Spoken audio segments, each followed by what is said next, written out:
Descobrir quanto o marroquino Labiad vai receber no Corinthians. Por falar em reforços no timão, Alan desembarcou em São Paulo super animado com a chance de defender o seu novo clube. Preciso falar também sobre o Flamengo. Qual a chance de Jürgen Klopp virar reforço do Fla? Pelo menos esse é um dos sonhos do presidente BAP. Falo também sobre John Arias, que pode estrear pelo Palmeiras. Adivinha contra quem? Para completar, camisa barrada no São Paulo, esse é um novo debate dentro do clube. Falo também sobre saídas e chegadas no Cruzeiro, Cuiabano explicando por que escolheu o Vasco da Gama. Tem tudo também sobre a chance de o Santos aplicar um chapéu no Botafogo, isso sem falar nas últimas de mercado, bastidor, finanças e muito mais.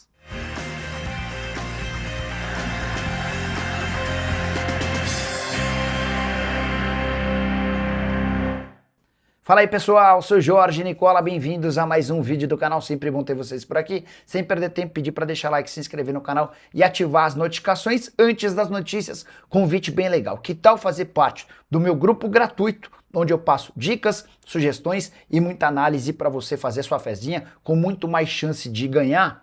Para participar, basta clicar no link do comentário fixo ou da descrição do vídeo. Você vai ser direcionado para o meu grupo. Aí você passa a me seguir e automaticamente já inicia e começa a receber essas sugestões. Tem odd desregulada, tem análise de campeonatos que você mal sabe da existência e muito mais. Posso garantir que tem bastante gente curtindo bastante participar desse grupo, beleza? Agora sim, bora começar o vídeo com aquele tradicional giro de notícias para contar que Lohan, centroavante titular da Portuguesa na Série D do ano passado, não permanecerá no clube. Ele pediu para sair depois de perder espaço. Cadorini foi autor de 2 gols nos últimos 2 jogos. O Lohan perdeu seu espaço e acabou sendo preterido. Diante disso, ele está assinando a rescisão do contrato e vai ser reforço de um time que a gente ainda não descobriu. Já Neymar ganhou uma Kombi do seu pai, presente de aniversário, e ele apareceu no CT do Santos hoje com essa Kombi que ele chamou de Filomena. Já Marinho está relacionado e pode reestrear com a camisa do Vitória na noite dessa terça-feira, jogo do Campeonato Brasileiro contra o Flamengo no Barradão. Para completar, o Grêmio anunciou a contratação de Leonel Pérez, volante que pertencia ao Huracan, comprado por algo na casa dos 13 milhões de reais. Ele havia desembarcado no sábado em Porto Alegre para a realização de exames médicos. Já o Internacional encaminhou as contratações de Matheus Bahia, lateral esquerdo, e Kaique, atacante. Ambos do Bahia, eles chegam por empréstimo com opção de compra. Quero falar agora sobre a chance de o Santos aplicar um chapéu no Botafogo. O Botafogo namora há semanas a possibilidade da contratação de Marco de Cesare, zagueiro que pertence ao Racing da Argentina. Você sabe de toda a dificuldade financeira pela qual passa o Botafogo. E diante desse cenário, sem conseguir apresentar garantias bancárias de que vai fazer a quitação do acordo, o Racing decidiu por adiar a negociação.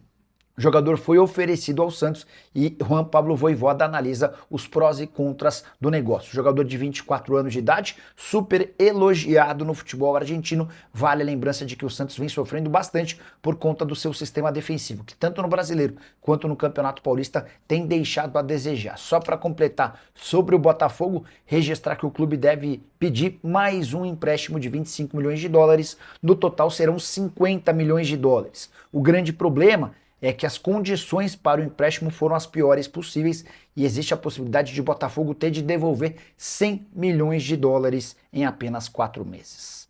Quero te contar agora o que disse Cuiabano em sua apresentação como reforço do Vasco. Ela aconteceu nas últimas horas e o ex-jogador do Botafogo, que chega por empréstimo de 1 milhão de euros e opção de compra de mais 9 milhões de euros, que pertence ao Nottingham Forest, afirmou o seguinte, abre aspas, o que me fez voltar ao Brasil e vir para o Vasco foi o projeto que apresentaram para mim. Eu e minha família ficamos muito contentes com tudo que foi visto. Cuiabano também contou que assistiu a vitória do Vasco contra o seu ex-clube, o Botafogo, por 2-0 no último fim de semana. Ele disse o seguinte, abre aspas, foi uma sensação única de estar a favor do Vasco. A torcida foi inexplicável, não tem explicação, só para lembrar.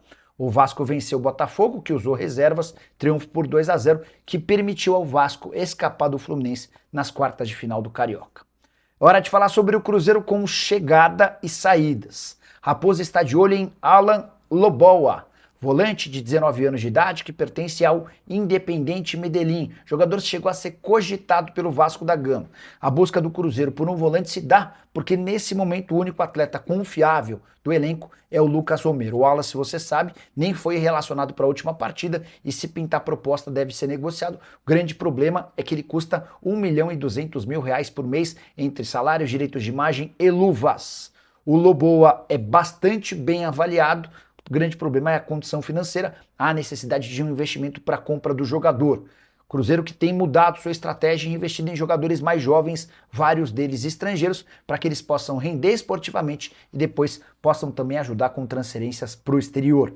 Só para completar, se tem gente que pode chegar, tem muita gente saindo.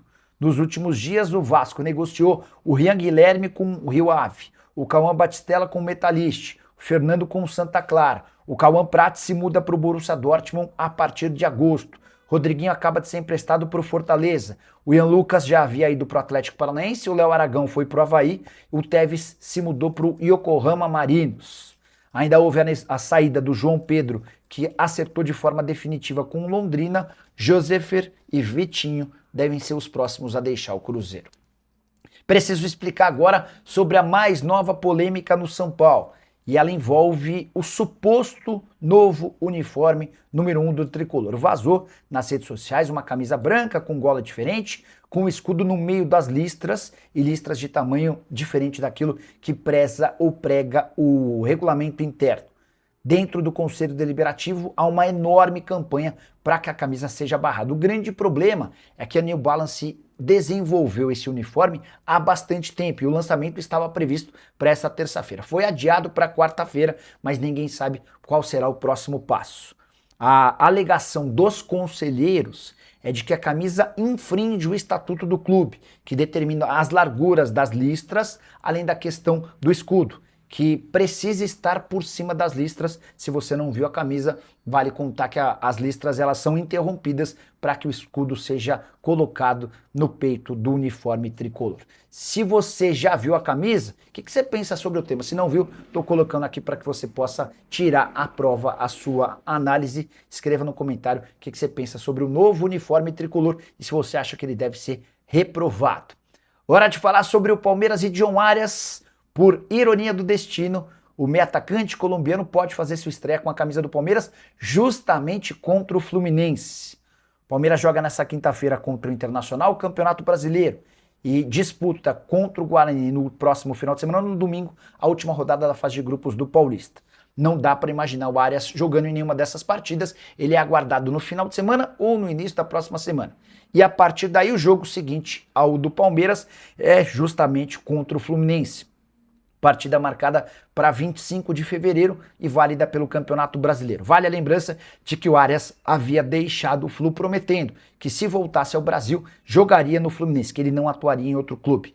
Isso, inclusive, repercutiu muito mal entre torcedores tricolores nas redes sociais nos últimos dias. Não bastasse isso, e o Fluminense ainda tentou contratá-lo. Depois que o Palmeiras ofereceu 25 milhões de euros, o Fluminense chegou a 20 milhões de euros. É óbvio que o Wolverhampton preferiu negociar com o Palmeiras por conta da diferença de 5 milhões de euros. O que você imagina para essa estreia de John Arias com a camisa verde justamente contra o Flu? Se a lei do ex valer, vai dar para dizer que o torcedor do Fluminense vai ter ainda mais raiva do colombiano. Já pensou estrear marcando gol contra o seu ex-time? Enfim, use o espaço para comentário e já faça a sua projeção para essa partida, beleza?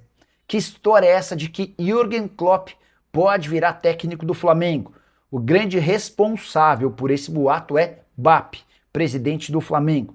O dirigente deu uma entrevista ao jornal AS e citou o ex-treinador do Liverpool, que hoje trabalha como uma espécie de homem forte do departamento de futebol dos clubes da Red Bull espalhados pelo mundo. Abre aspas pro presidente do Fla: se eu posso trazer o Paquetá, por que não poderia trazer o Klopp?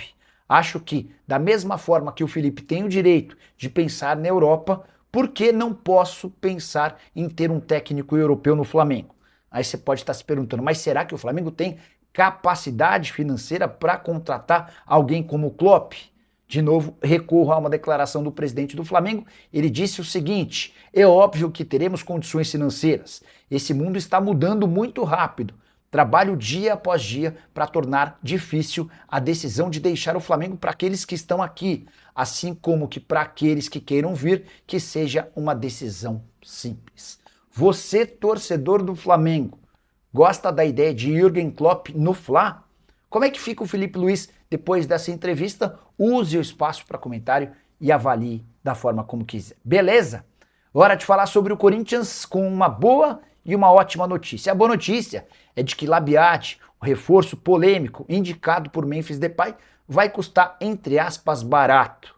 Corinthians acertou um contrato até dezembro que garante ao meia marroquino R$400 mil por mês. Esse valor equivale a menos do que 100 mil euros. Não dá para dizer que são cifras bem naturais dentro do mundo do futebol. Importante contar também que não há pagamento de luvas, prêmio pela assinatura do contrato. Nem existe qualquer bônus estabelecido por metas. Se for campeão, se alcançar o número de jogos, ele tem direito a 400 mil por mês até dezembro. Se o Corinthians gostar, pode renovar seu contrato nas mesmas ou em outras condições. Caso contrário, Labiat pode ir embora.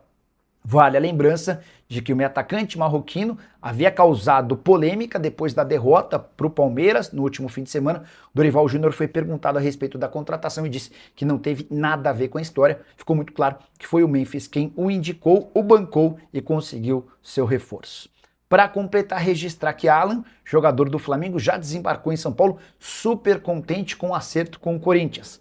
Abre aspas pro jogador: é meu sonho jogar no Corinthians. Eu não estava nem dormindo. Quero fazer história aqui e conquistar títulos. Estava louco para chegar ao Corinthians, treinar e jogar. Acabou dando tudo certo. Agora é construir minha história no clube e conquistar títulos. Só para refrescar sua memória, empréstimo até o fim da temporada, sem custos. Corinthians assume 100% dos salários do atleta, que geram na casa de R$1 milhão mensais. Só para completar, registrar que José Martínez, que se apresentou no último sábado com 1 mês e 5 dias de atraso, tem uma lesão e é grave. Os exames apontaram que ele teve uma ruptura no ligamento cruzado anterior. Isso significa que o Martínez pode ficar até 8 meses parado. O Corinthians agora discute o que fazer com um atleta venezuelano que não para de causar. Você, na condição de dirigente alvinegro, faria o que com o atleta? Já usa espaço para comentário. Não esquece de deixar like, de se inscrever no canal. A gente se encontra assim que surgir notícia. Tchau!